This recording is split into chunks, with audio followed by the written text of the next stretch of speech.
Если я сейчас нарисую 3 точки, например, раз, 2, 3, то ваш мозг автоматом достроит четвертую вот здесь.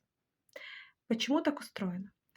Наша психика, встречая какой-то знакомый элемент, автоматом достраивает до того, что ей уже знакомо, то есть до нашего предыдущего опыта.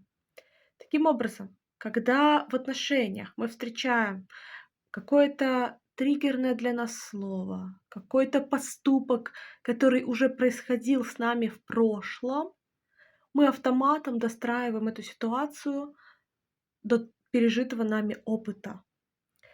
Так вот, задача партнеров в отношениях научиться не выходить на территорию додумывания, а прояснять и уточнять. Слушай, а ты когда вот это сказал, ты что имел в виду на самом деле? И чем более развернуто мы здесь можем объясняться, тем больше шансов у нас прийти к пониманию.